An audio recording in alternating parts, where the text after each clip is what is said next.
দুপুর অতিক্রান্ত হয়ে গেছে, সবার খিদে টিদেও পেয়েছে, আমারও একই অবস্থা। সকাল থেকে দলের এই 29তম প্রতিষ্ঠা দিবসে আমরা সবাই মিলে সব জায়গায় বিভিন্ন সামাজিক কাজকর্ম আমরা করবার চেষ্টা করছি।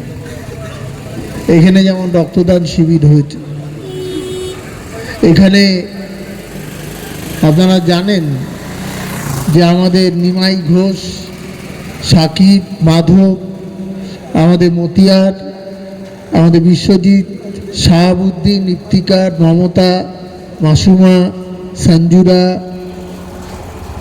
কোহিনুর, বিবি সকল এখানে উপস্থিত আছে। অর্থাৎ সব জনপ্রতিনিধিরা এখানে উপস্থিত আছে। একটাই উদ্দেশ্য যে আমাদের দলের যে প্রতিষ্ঠা দিবস, সেই প্রতিষ্ঠা দিবসে আমরা যাতে মানুষের পাশে থাকতে পারি। তাই জন্য দেখবেন অন্য রাজনৈতিক দল অনেক কাজ করে, কিন্তু এই রক্ত দিয়ে অন্য মানুষকে সাহায্য করা, এটা তৃণমূল কংগ্রেস ছাড়া কেউ করে না।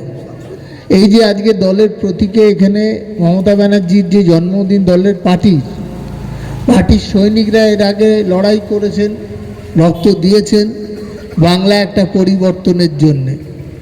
2011-তে পরিবর্তনের পরে এই বাংলায় নতুন করে যে উন্নয়নের ধারা মমতা ব্যানার্জি তৈরি করেছেন, সেটাকে বানচাল করবার জন্য একদিকে কেন্দ্রীয় সরকারের জনবিরোধী নীতি, একটা কেন্দ্রীয় সরকারের বঞ্চনা, গ্রামে 100 দিনের কাজ হতো সেই কাজ বন্ধ, নতুন নামে এসছে।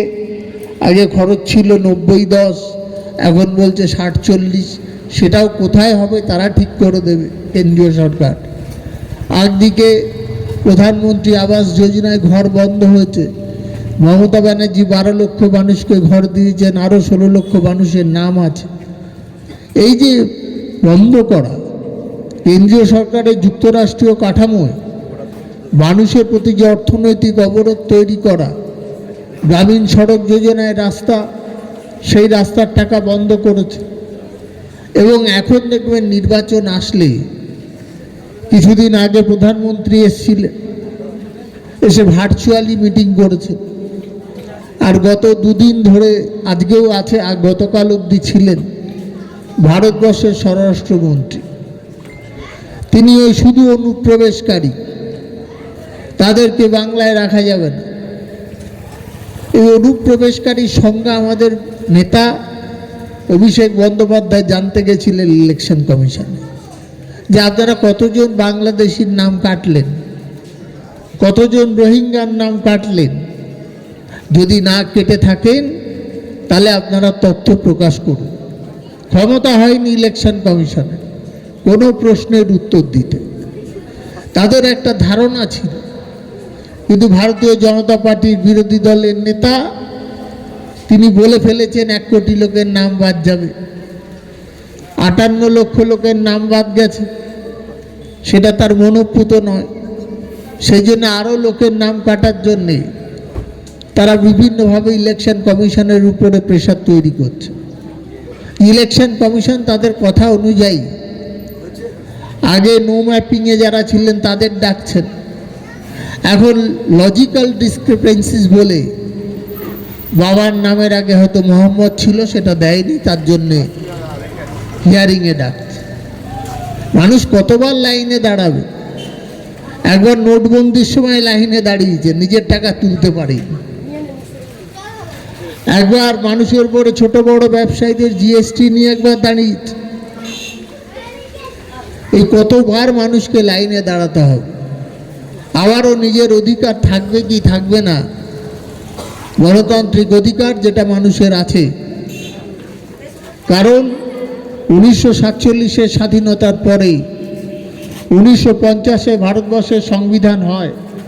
সেই সংবিধানে যে গণতান্ত্রিক অধিকারের কথা বলা আছে, পরবর্তীকালে অ্যামেন্ডমেন্ট হয়েছে, 18 বছর বয়স হলে মানুষের নাম উঠবে। আমার ভোটে নির্বাচিত হয়ে আমার বিরুদ্ধেই নাম কেটে দেওয়ার অবসর তৈরি করছে। সবাই ভেবেছিল মুসলিম ভাইদের সব নাম কেটে যাবে, আমি দেখলাম যে আমাদের হিন্দুদের থেকে মুসলিম ভাইদের কাগজপত্র বেশি। যারা শুনানি করছেন তারা বলছে এদের তো নাম বাদ যাচ্ছে না। তাহলে ওটা শুভেন্দু অধিকারীকে জানান, অমিত শাহকে জানান যে আপনারা যে কথা বলেছিলেন সেসব তো আমরা খুঁজে পাচ্ছি না। এখন ওইদিকে শান্তনু ঠাকুর বলেছিলেন মতুয়া সমাজের নাম বাদ যাবে না। এখন যেই নাম বাদ যাচ্ছে তখন বলছেন আমি ওসব জানি না, ও ইলেকশন কমিশন জানে। অথচ 1000 টাকা করে একটা করে সার্টিফিকেট নিয়েছে। সিটিজেনশিপ অ্যামেন্ডমেন্ট অ্যাক্টের নামেই ভারতবর্ষে নাগরিক করে দেওয়ার জন্য পয়সা নিয়েছেন। আজকে যখন পারছেন না তখন বলছেন এই বিষয়ে তো আমরা বলতে পারবো না, ইলেকশন কমিশন জানে। আপনারা আগে জানতেন না? আমরা তো জানি যে 2014 সালে যে আইন তৈরি করেছেন, ধর্মীয় উৎপীড়নের কারণে যদি পাকিস্তান, বাংলাদেশ, আফগানিস্তান থেকে কেউ আসে, তারা ভারতবর্ষের হিন্দু নাগরিক হিসেবে ভারতবর্ষের নাগরিক হিসেবে তাদের অধিকার দেয়া হয়। এটা নতুন কি করলেন? কেন এতদিন পর্যন্ত প্রথমে বলেছিলেন কোনো কাগজ লাগবে না, এখন বলছেন ওই ফর্মে লেখা আছে আমি বাংলাদেশের কোন জেলায় ছিলাম, কোথায় থাকতাম সেটা উল্লেখ করে সিএতে অ্যাপিল করতে হবে। তাহলে আমি তো স্বীকার করে নিলাম যে আমি বাংলাদেশের নাগরিক। তারপরে আপনি তাদের কি করে দেবেন? আইনের সংশোধন করেছেন, ভালো কথা। নাম উঠছে না কেন? কেন সিএ কার্ড পায়নি? মানুষ এই কথাগুলো বলবার চেষ্টা করছে। এবং এটা জানবেন যে এই বাংলার দাঁড়িয়ে 2011-তে আমরা লড়াই করেছিলাম 34 বছর একটা বাম জামানার অবসান ঘটাবার জন্য। সেখানে আমাদের সব সম্প্রদায়, সব ধর্মের মানুষরা আমাদের সাথে থেকে মমতা ব্যানার্জিকে মুখ্যমন্ত্রী করেছিলেন। মমতা ব্যানার্জি মুখ্যমন্ত্রী হওয়ার পরে কখনো লক্ষ্মীর ভাণ্ডারে মায়া বোনেদের সাহায্য করা, কখনো ওল্ড এজ পেনশনে সাহায্য করা, কখনো মেয়েরা যাতে স্কুলের বাইরে না যায় কন্যাশ্রী প্রকল্প তৈরি করা, মেয়েদের বিয়ে দিতে গেলে রূপশ্রী প্রকল্পে যাতে সাহায্য করা যায় তার চেষ্টা করা, বাড়ির সামনে স্কুল নেই, স্কুলটাকে এগিয়ে দিতে সবুজ সাথী সাইকেল দেয়া, স্বাস্থ্যসাথী কার্ড বিনামূল্যে দিয়ে চিকিৎসার ব্যবস্থা করা, বিনামূল্যে রেশন দেয়া, ছাত্রছাত্রীদের উজ্জ্বল ভবিষ্যতের জন্য স্টুডেন্ট ক্রেডিট কার্ড তৈরি করা। মমতা ব্যানার্জি অন্যায় করেছে। বাংলার মানুষের পরে এই সুবিচার করেছেন বলে বাংলার মানুষ জানে মমতা মানে উন্নয়ন, মমতা মানে সাধারণ মানুষের পাশে থাকা। আর আমরা যারা মমতা ব্যানার্জি সৈনিক, আমরা মানুষের পাশে থাকি। তাই রক্তদান শিবির করি, যে রক্তদানের মধ্য দিয়ে মানুষের পাশে থাকা যায়। আমরা বহু জায়গায় আজকের এই জন্মদিনে বহু জায়গায় বহুভাবে সামাজিক প্রকল্পের চেষ্টা করা হচ্ছে। কিন্তু এটা আপনারা জানেন যে এই যে প্রধানমন্ত্রী, স্বরাষ্ট্রমন্ত্রী বারবার আসছে, আমরা গত নির্বাচনে দেখেছিলাম এই শীতকাল আসলে দেখবেন অনেক পাখি আসে, যেই শীতকাল চলে যায় সেই পাখিগুলোকে আর পাওয়া যায় না। এরা হচ্ছে সেই পরিযায়ী পাখি, যারা নির্বাচন যত এগিয়ে আসবে দেখবেন তত বাংলার বেশি আনাগোনা শুরু হয়েছে। ওরা থাকবে না। আগেরবার বলেছিল ইসবার 200 পার, বাংলার মানুষ তাদের পগার পার করে দিয়েছিল। এবার বলছে আবার 2/3 পাবো, बहुमत से हम क्षमता में आएंगे, হোম মিনিস্টার বলছে। বাংলার মানুষ এত বোকা নয়। যে বাংলায় রবীন্দ্রনাথ থেকে নজরুল ইসলাম শ্রদ্ধা পাত্র হন, যে বাংলায় বেগম রোকেয়ার মতো স্বাধীন চেতা মহিলার জন্ম হয়, সেই বাংলায় দাঁড়িয়ে এরা এখন একটা ধর্মযুদ্ধ চালু করেছে। ও হিন্দু, আমি মুসলিম। এটা বাংলার মাটি নয়। বাংলার মাটিতে দাঁড়িয়ে নজরুল বলতে পারেন যে মোরা একই বৃন্তে দুটি কুসুম, হিন্দু মুসলমান, একজন তার নয়নমণি, অন্যজন তার প্রাণ। এটাই বাংলা। সেই বাংলায় দাঁড়িয়ে রামকৃষ্ণ পরমহংসদেবের যত মত তত পথের কথা আমরা বলি। আর সেই বাংলায় দাঁড়িয়ে একটা ধর্মীয় বিভাজন তৈরি করবার জন্য চেষ্টা করছে, যে ও হিন্দু আমি মুসলিম।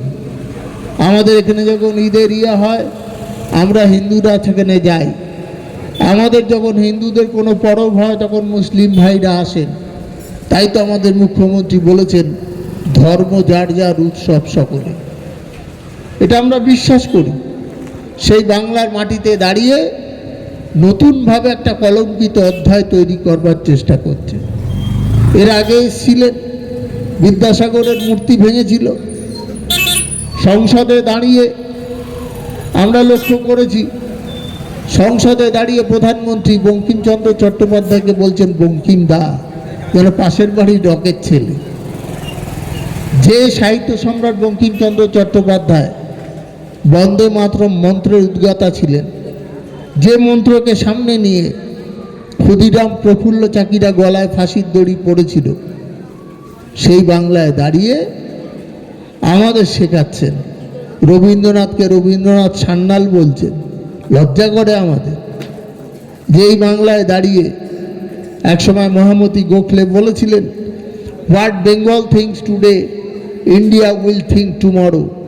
আজ বাংলা যা ভাবে ভারতবর্ষ আগামীকাল ভাবে। দেখবেন এখানে কন্যাশ্রী হলে, ওখানে লক্ষ্মীর ভাণ্ডার হলে, ওখানে লাডলি বহেন যোজনা হয়। দিল্লিতে দেখুন 1,500 থেকে 3,000 দেবো, এখানে বসে বলছে। মধ্যপ্রদেশে দেখুন, পাঞ্জাবে হরিয়ানাতে দেখুন, ইউপিতে দেখুন।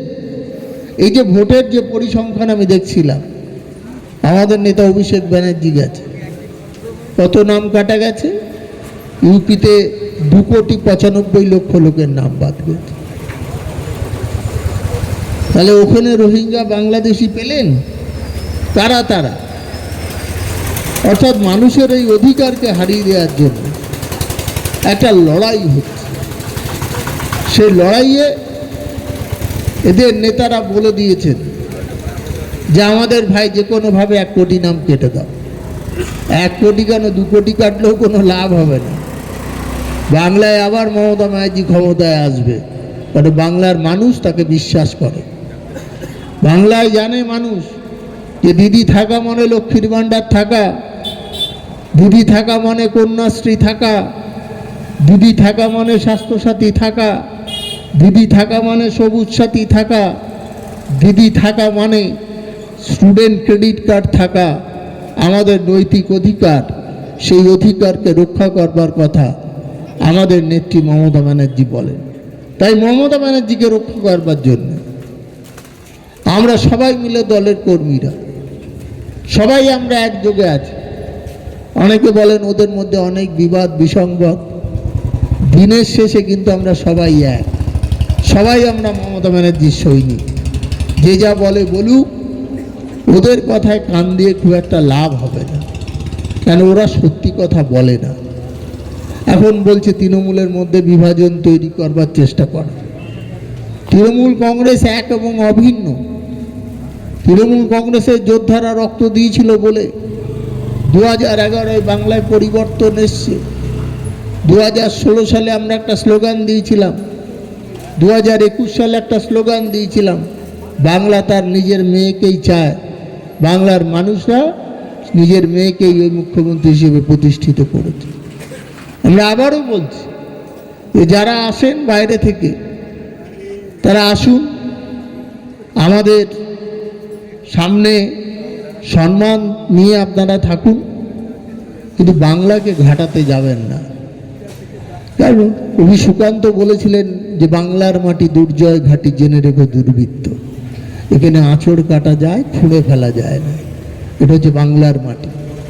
সেই বাংলার মাটিতে দাঁড়িয়ে আজকে যখন আমরা তৃণমূল কংগ্রেসের প্রতিষ্ঠা দিবস পালন করি, এই যে সকাল থেকে এখন অবধি সবাই বসে আছে, দলের অক্লান্ত পরিশ্রমী সৈনিক হলেই এটা সম্ভব। এবং নির্বাচনের সময় সমস্ত বিএলএ টুরা বাড়ি বাড়ি গিয়েছে যাতে মানুষের অধিকারকে রক্ষা করা যায়। আমি ধন্যবাদ জানাই তাদের, যে আপনাদের মতো লোকরা আছে বলে দলটা এখনো প্রতিষ্ঠিত আছে।